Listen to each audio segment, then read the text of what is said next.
To begin a journey into the forbidden geometry of the soul is to acknowledge first that we are not merely inhabitants of a world, but rather we are the architects of a reality we barely understand. From the moment the first spark of consciousness flickered in the primeval dark, humanity has been obsessed with the concept of order. Yet we often mistake the scaffolding for the building itself. We move through our lives convinced that our thoughts are spontaneous, that our emotions are wild and untamable currents, and that our choices are the fruit of a boundless free will. However, if one pulls back the heavy velvet curtain of the mundane, a more intricate and perhaps more unsettling truth begins to emerge. Beneath the surface of every impulse, every fleeting dream, and every rigid belief lies a lattice of invisible forms, a silent language of angles and curves that dictates the flow of our internal energy. This is the forbidden geometry, the blueprint of the spirit that remains hidden from the casual observer, not because it is locked away in some celestial vault, but because it is so pervasive that it becomes invisible, much like the air we breathe or the gravity that anchors our bones to the earth. Imagine for a moment that the mind is not a chaotic void, but a vast, resonant chamber governed by the laws of symmetry and proportion. Every thought we cultivate acts as a line drawn in the sand of our subconscious, and as these lines intersect, they form shapes, triangles of tension, circles of inclusion, and squares of stagnant stability. These are not merely metaphors, they are the structural reality of the human psyche. We are born into a universe that speaks in mathematics, where the spiral of a galaxy mirrors the whorl of a fingerprint, and the branching of a river mimics the neural pathways of the brain. If the physical world is so clearly dictated by these geometric constants, why should we assume the soul is any different? The soul, in its most crystalline essence, is a vessel shaped by the geometry of its experiences and the architecture of its focus. When we speak of feeling cornered, or describe a person as well-rounded, or lament a sharp tongue, we are using the linguistic residue of a deep ancestral knowledge that understands our interiority is built upon a foundation of form. The tragedy of the modern condition is our profound amnesia regarding this sacred drafting table. We have become tourists in our own minds, wandering through the corridors of our thoughts without realizing that the very shape of those corridors determines where we can go and what we can see. A mind built of jagged, acute angles will naturally struggle to find peace, as every movement of thought strikes against a sharp edge of judgment or defensiveness. Conversely, a spirit that has collapsed into a singular, unyielding point becomes a black hole of ego, unable to radiate light or receive the warmth of another. The forbidden nature of this geometry does not stem from a divine prohibition, but from the terrifying responsibility it places upon the individual. To recognize that your thoughts are controlled by shapes is to realize that you are the one holding the compass and the straight edge. It is far easier to believe we are victims of circumstance or biology than to accept that we have allowed our internal landscape to be mapped out by architects of fear, habit, and social conditioning.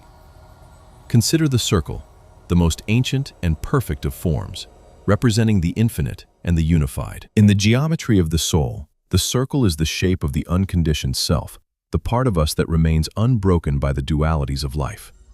Yet, how often do we allow our circles to be broken into fragments, turned into semicircles of longing or arcs of incompletion? We seek to close the loop through external means, possessions, relationships, accolades, not realizing that the geometry must be restored from within. When our internal geometry is fractured, our thoughts become erratic, leaking energy like a cracked vessel. We find ourselves trapped in repetitive cycles, not because fate is cruel, but because the shape of our habitual thinking is a closed loop of a different, more restrictive kind.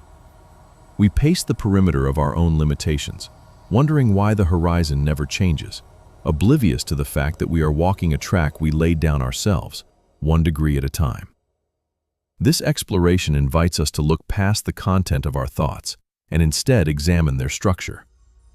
It is not enough to ask what we are thinking. We must ask how those thoughts are arranged in the three-dimensional space of our consciousness. Are they stacked like heavy, windowless blocks, creating a fortress of isolation? Or are they woven into a delicate geodesic dome that allows the light of intuition to filter through from every direction. The forbidden geometry suggests that the soul is a living temple, and like any temple, its atmosphere is dictated by its proportions. The height of our aspirations and the depth of our reflections are not abstract concepts, but vertical and horizontal axes upon which our identity is balanced. When the proportions are skewed, when the base is too narrow for the spire, the structure collapses under the weight of its own ambition. When the base is too broad and the ceiling too low, the soul feels suffocated, unable to breathe the rarefied air of the transcendent. As we stand at this threshold, we must prepare to unlearn the flatness of our current perception. We have been taught to see life as a series of linear events, a sequence of points on a timeline. But the soul does not move in a straight line. It expands and contracts. It rotates and reflects. It exists in a state of constant, multidimensional flux. By reclaiming the knowledge of these forbidden shapes, we begin to understand the mechanics of our own suffering and the potential for our own liberation.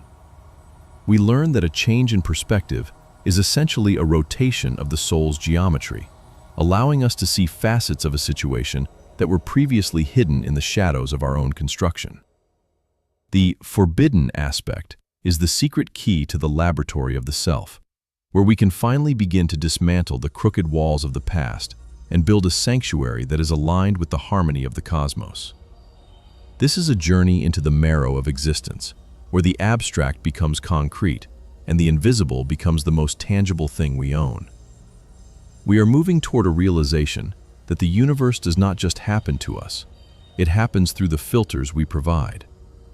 If those filters are distorted by the jagged geometry of trauma or the rigid squares of dogma, the reality we perceive will be equally distorted. But if we can learn to smooth the edges, to find the golden ratio within our own hearts, and to align our internal vectors with the pulse of the universal whole, we become more than just thinkers.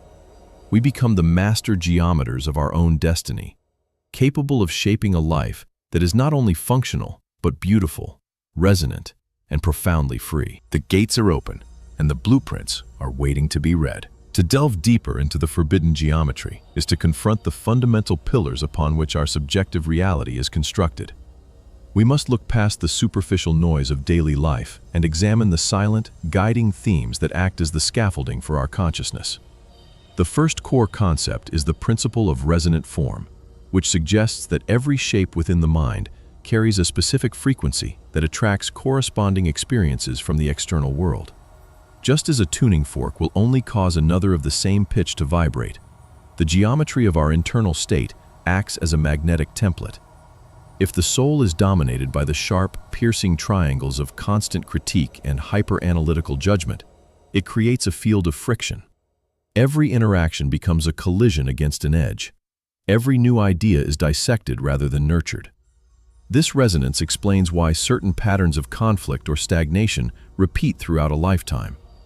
It is not that the universe is conspiring against the individual, but rather that the individual is projecting a geometric grid that only allows for certain types of intersection. Closely tied to resonance is the concept of structural rigidity versus fluidity. In the physical world, a structure that cannot bend in the wind will eventually shatter under the pressure of a storm. The soul operates under a similar law. Many of us spend decades building what we believe to be a sturdy identity, constructing it out of the heavy, unyielding squares and rectangles of certainty. We create right angles of morality, boxes of career definitions, and fortresses of tradition. While these shapes provide a temporary sense of security, they are ultimately brittle. They lack the organic curves of the spiral, the shape of growth and evolution. The forbidden geometry teaches that true strength lies in the ability to transition between forms. A healthy psyche is one that can assume the protective square when boundaries are required, but can just as easily dissolve into the expansive circle of empathy or the upward-reaching pyramid of spiritual aspiration. When we lose this fluidity, our thoughts become set in stone, a metaphor that describes the literal calcification of our internal geometry, leading to a life that feels heavy, static, and devoid of the breath of possibility. A third pillar of this exploration is the illusion of the linear, which is perhaps the most pervasive deception of the modern mind. We are conditioned to think in straight lines, cause and effect, past to future, beginning to end. However, in the deeper geometry of the soul, the straight line is a rare and often artificial construct. Reality, in its most potent form, is cyclical and spherical. The straight line is merely a very small segment of an infinitely large circle, and by focusing only on the line, we lose sight of the return. This linear obsession causes us to view every setback as a dead end, and every success as a final destination. If we shift our theme to the cyclical, we recognize that our thoughts are part of a larger orbit. A moment of sadness is not a line plunging into an abyss, but a dip in a wave that is destined to rise again. By embracing the curve, we align ourselves with the natural rhythm of the cosmos, the seasons, the tides, and the celestial dance. This thematic shift from the linear to the spherical allows the soul to hold paradox and complexity without breaking, understanding that two seemingly opposite points are simply different stations on the same grand circumference. Furthermore, we must address the theme of the centered point, the bindu of the soul's mandala. Every geometric construction requires a center, a fixed point of reference from which all other measurements are taken. In the forbidden geometry of the soul, this center is the seat of the observer, the I that remains unchanged amidst the shifting shapes of personality and emotion. Most people, however, live with a displaced center. Their point of reference is located in the opinions of others, the accumulation of wealth, or the pursuit of fleeting pleasures. When the center is off balance, the entire geometry of the soul becomes eccentric, in the literal sense of being off-center.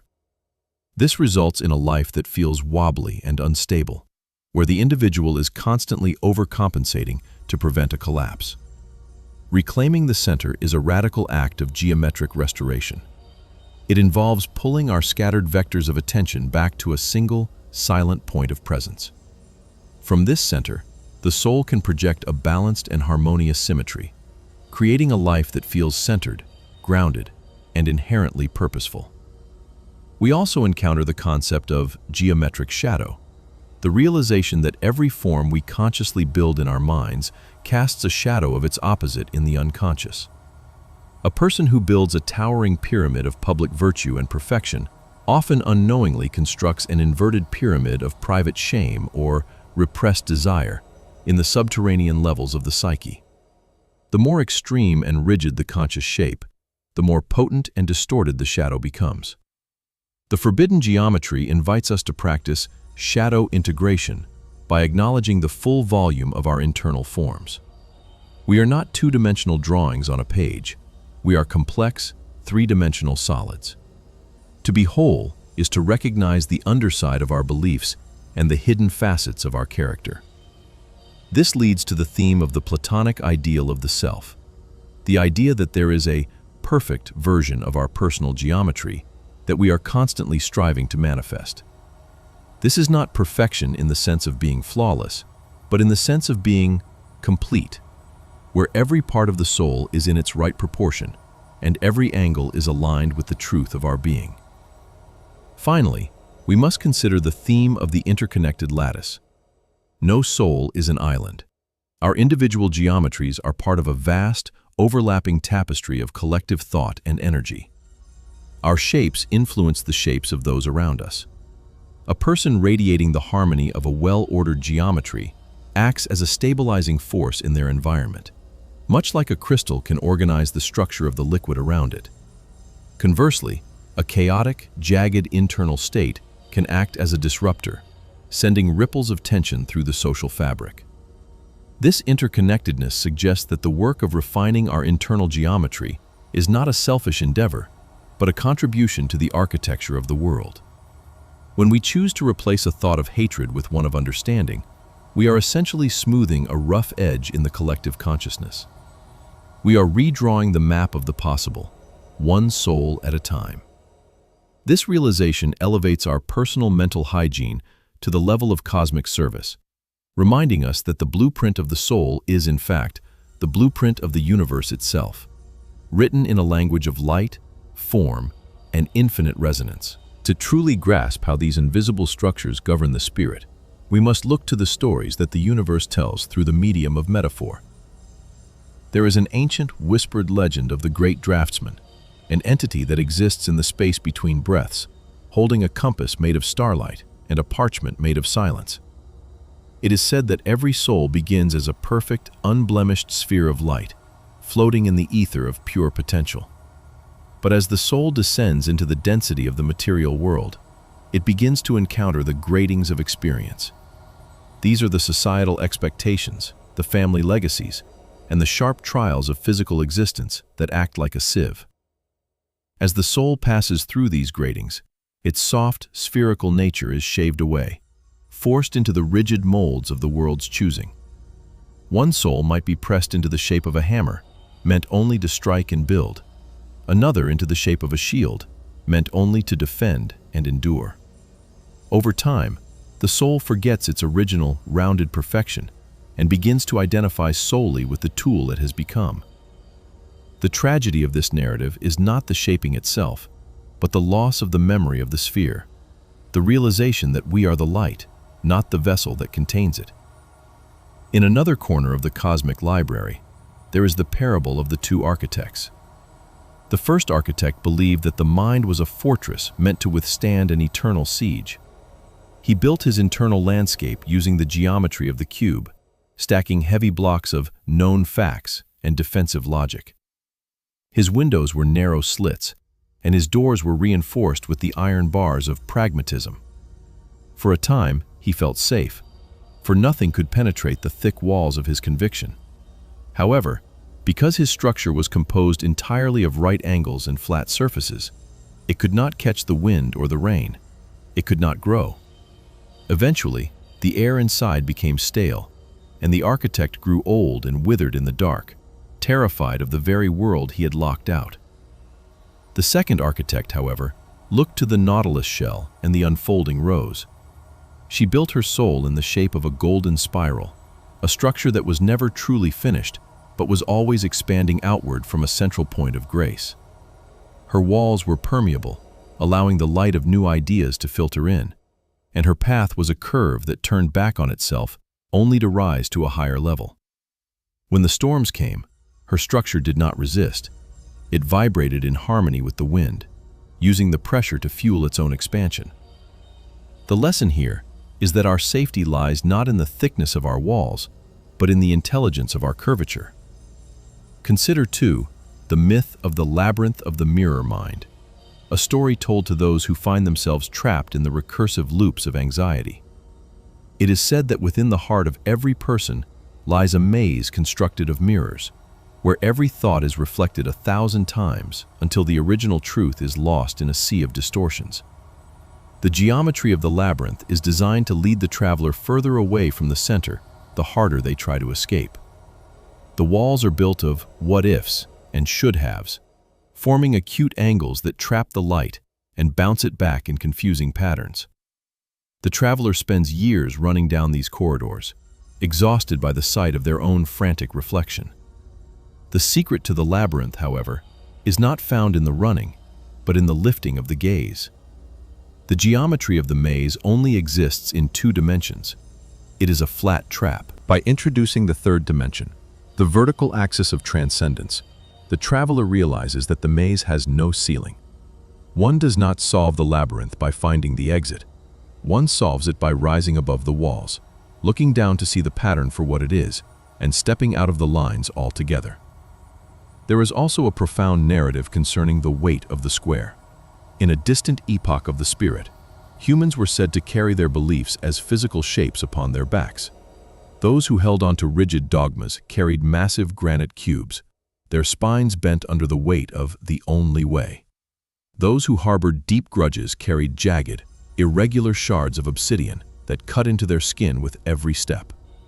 The most liberated among them, however, carried nothing at all, for they had learned the alchemy of the circle. They understood that a heavy belief could be melted down into a fluid understanding, and a sharp memory could be polished into a smooth stone of wisdom. This story reminds us that our mental constructs have a weight that we feel in our very marrow. We are not just thinking these shapes, we are wearing them.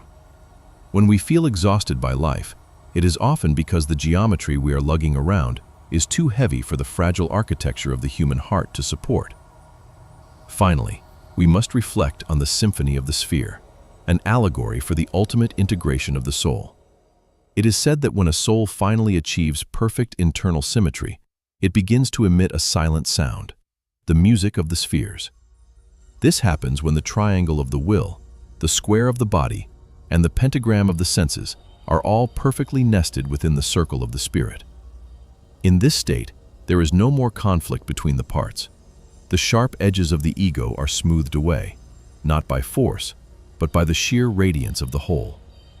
This soul no longer thinks in the way we understand it. It resonates. It becomes a living instrument through which the universe plays its most beautiful melodies.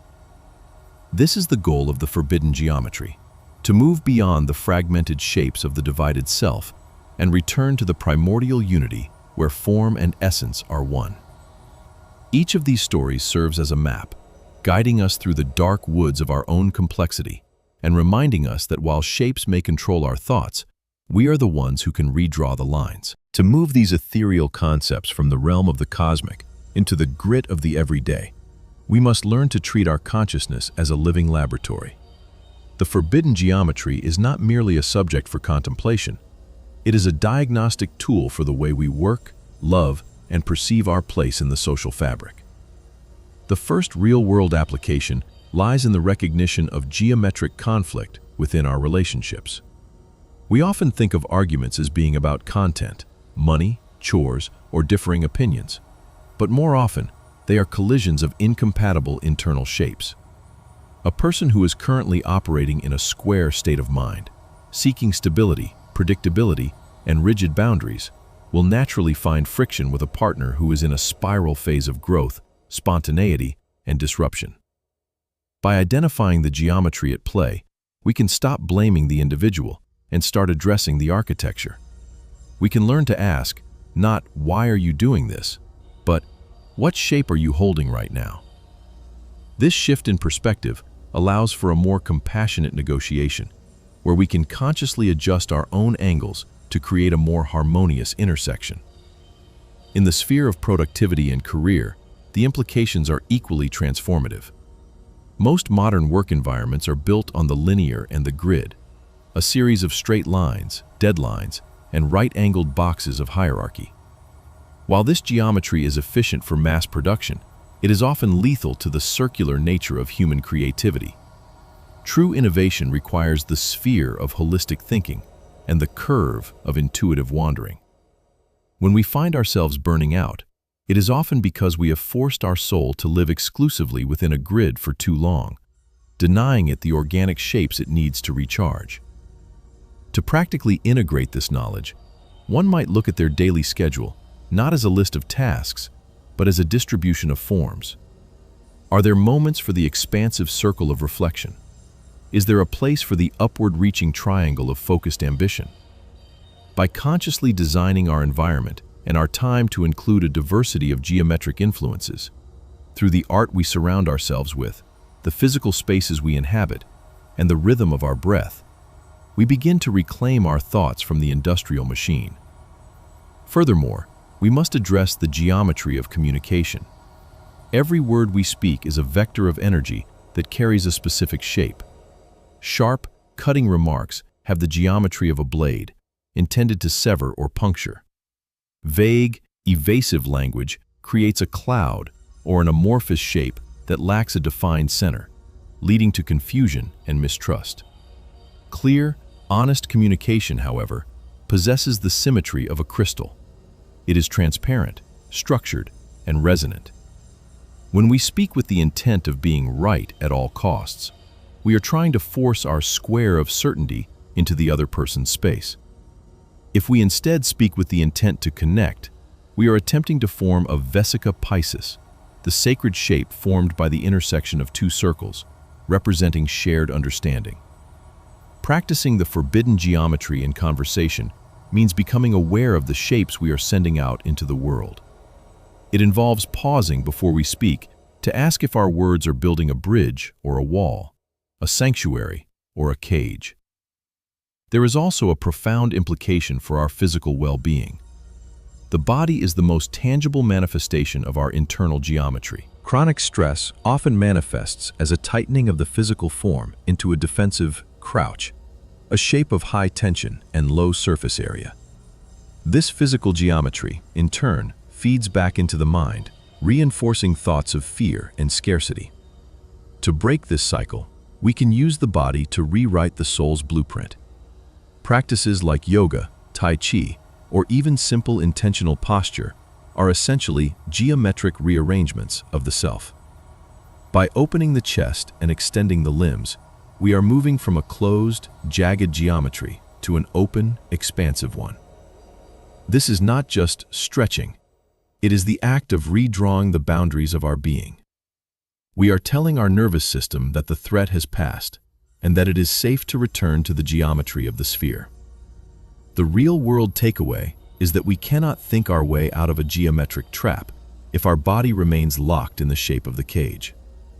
Finally, we must consider the geometry of the digital age. We are currently living in a world dominated by the rectangular, the screens that capture our attention for hours every day. These glowing rectangles act as powerful geometric anchors, pulling our focus into a flat, two-dimensional plane. This constant exposure to the grid of social media and the linearity of scrolling feeds can lead to a flattening of the soul's internal architecture. We lose our depth. We lose our ability to perceive the multidimensionality of truth. Practical integration in this context means intentionally seeking out non-rectangular experiences. It means looking at the horizon, walking through the irregular geometry of a forest, or engaging in the tactile, three-dimensional act of making something with our hands. By diversifying our visual and sensory intake, we protect the soul from being compressed into a flat image. We remind ourselves that we are not just consumers of data points, but dwellers in a vast, voluminous universe of infinite form. This is the ultimate practical challenge: to live in a world of boxes without becoming a box ourselves. In the final reckoning of the forbidden geometry, we find ourselves standing at the center of a temple that we have both inhabited and constructed. We have traveled from the jagged edges of initial realization through the pillars of structural resonance into the deep waters of myth, and finally back to the soil of our daily existence. What remains is the synthesis, the understanding that our lives are not a series of accidents, but a grand, unfolding theorem. The soul is not a static thing to be found, but a dynamic proportion to be maintained. When we look back at the various shapes we have worn, the protective squares of our youth, the ambitious triangles of our middle years, and the heavy rectangles of our burdens, we must see them not as mistakes, but as necessary stages in the evolution of our internal architecture. Every line we have drawn, no matter how crooked, has contributed to the complexity and the richness of the final design. The transformational call that echoes through this geometric exploration is one of radical self-authorship. We are being asked to step away from the role of the tenant and into the role of the master architect. This requires a terrifying level of honesty, as it means acknowledging that the walls that confine us are often of our own making. Yet, in that realization lies the ultimate liberation. If we built the cage, we possess the blueprint for the door. We can begin, today, to soften the angles of our judgment and to expand the circumference of our empathy. We can choose to stop feeding the sharp, divisive geometries of the world and instead cultivate the harmonic proportions of the golden ratio within our own hearts. This is not a task that is ever truly finished. It is a daily practice of alignment, a constant checking of our internal vectors against the stars of our highest values. Consider the profound shift that occurs when we stop trying to fix ourselves and instead begin to retune our geometry. To fix implies that something is broken. To retune implies that we are simply out of alignment with our own fundamental nature. When we align our thoughts with the circularity of the universe, we find that energy begins to flow through us with less resistance. We become conduits for a larger intelligence, a cosmic math that knows how to balance the equation of a human life. The forbidden knowledge is now an open secret, that the world we see out there is a direct projection of the shapes we hold in here.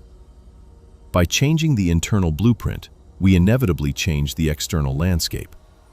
The mountains of our difficulties begin to lose their jagged peaks, and the valleys of our despair are filled with the light of a new perspective. We must also embrace the beauty of the incomplete shape. In our pursuit of geometric perfection, we must not fall into the trap of a new rigidity. The soul is a living thing, and living things are characterized by a certain amount of wabi-sabi, the beauty of the imperfect and the ephemeral. A life that is too perfectly symmetrical can become a museum rather than a home. The goal is not to become a cold, platonic solid, but to become a vibrant, pulsing field of form that can adapt, break, and heal. The cracks in our geometry are where the light gets in, and the irregular curves are where our unique character resides. We are looking for a dynamic balance, a state of equilibrium that is found in movement, like a dancer who maintains their center while spinning through 1,000 different shapes. As we conclude this immersion, let us return to the image of the great draftsman within. Imagine yourself holding the compass and the straight edge, standing before the vast, empty parchment of your remaining days. What will you draw? Will you continue the heavy, repetitive patterns of the past, or will you dare to introduce a new curve, a bolder angle, a more expansive circle? The universe is waiting for your design. It does not demand perfection. It only asks for intentionality. It asks that you move through the world with an awareness of the architecture you are carrying and the shapes you are creating in the hearts of others. The final message of the forbidden geometry is one of profound hope. It tells us that no matter how shattered our internal world may feel, the laws of symmetry and restoration are always at work. Just as a crystal can regrow its facets from a single seed, the soul can reconstruct its beauty from a single moment of clarity. We are made of the same stuff as the stars and the sunflowers, governed by the same elegant mathematics that keeps the planets in their orbits. By reclaiming the geometry of our thoughts, we are not just improving our lives, we are coming home to the cosmic order. We are taking our rightful place as co-creators of a reality that is as beautiful as it is vast. The blueprints are in your hands, the light is at your back, and the space before you is infinite. It is time to begin building.